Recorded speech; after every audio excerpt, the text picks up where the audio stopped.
अस्सलाम वालेकुम रहमतुल्लाहि व बरकातहू। पॉजिटिव थॉट्स के दोस्तों, उम्मीद करता हूँ आप सब खैर आफियत से होंगे। दोस्तों, आपके लिए एक और नया अछूता टॉपिक लेकर आए हैं जिसमें बहुत कुछ समझने को है। टॉपिक पर जाने से पहले आप सबसे गुजारिश करूंगा कि काइंडली इस चैनल को सब्सक्राइब लाजमी कर लीजिएगा ताकि हम आपसे खो ना जाएं, और आपके सब्सक्राइब करने से हमें मोटिवेशन मिलती है और आपके लिए हम मजीद अच्छे अच्छे टॉपिक ढूंढ कर जिसमें कोई मसलियत हो, पॉजिटिविटी हो, वो लेकर आते हैं। तो चलते हैं टॉपिक की जानिब।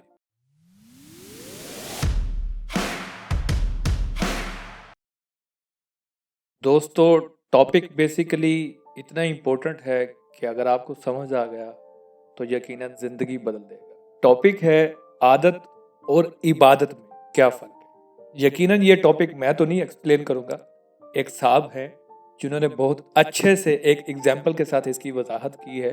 तो आइए उनकी ज़बानी सुनते हैं। तो लेट्स कंटिन्यू।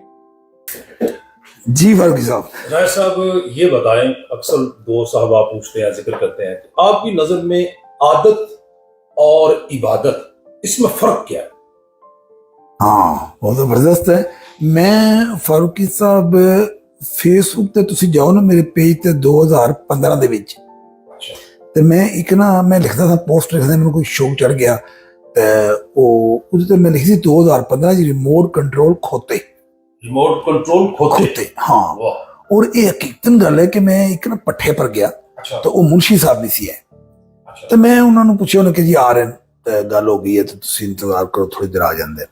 तो मैं वो जिथे इट्टां लगी होंदी है ना पकाई वास्ते, मैं वो उपर जाके बह गया, हाले वो अग शग नहीं सी लगी। तो वो मैं समझ देखिया खोते जिहड़े ना वो चल रहे हैं तो उन्होंने लाइन लगी है बिल्कुल सीधी खोतियां दी, और उन्होंने विच ना वो कच्चियां इट्टां रख रहे हैं। जितने इट्टां बना रहे सन ना, वो जिसले एक खोते का वो बोरा भरन जांदा सी ना, वो चल पैंदा सी ते दूआ अगे आ जांदा सी। अच्छा, दूआ भरन दे त्रीआ अगे आ जांदा सी। वो 5 खोते में तक के वो लाइन च चली जा रहे ते उत्थों टुरदे उत्थे आ गए जिथे वो इट्टां लग रही तय बर तय। उत्थे खलो गए, एक नूं खाली कीता, दूए नूं कीता। मैं कि वो अच्छा, वो चल के फिर उत्थे मैं को 15 मिनट तक क्यों चक्कर चल गया। मैं कि यार क्या बात है, कोई बंदा नहीं इन्होंने आवाज लाने वाला, कोई ट्रेन करने वाला, कोई को पकड़ने वाला, ये जाई जा रहे। तो मैं इससे मतलब तो मुंशी आ गया तो मैं कहता जी सलाम वालेकुम। वालेकुम सलाम। मैं कहा यार पहला दस ए खोते रिमोट कंट्रोल यार मैं देखना पिया भी जा रहे कहते रहे सब असल काम तो तक ही नहीं ना। मैं जी ओके, उन्हें आवाज दी भी बोरा जरा पूरा नहीं भरना, 15-20 इट्टां घट करनियां। वो 15-20 इट्टां घट पाइया, उन्होंने तो टोड़े को ना खलो रहा। मैं क्यों खलो रहा, इन्हें कि जब तक वो वजन पूरा नहीं ना होना इन्हें टोड़ना नहीं है। अच्छा जी, ओ सर चल पे जो पूरा आया अगे जाके उन्हें क्या भी 10 इट्टां रहने दी बाकी ला दे, 10 इट्टां 20 टोड़ा को ना। जूं ही वो बोरा खाली होया तो टुर पिया।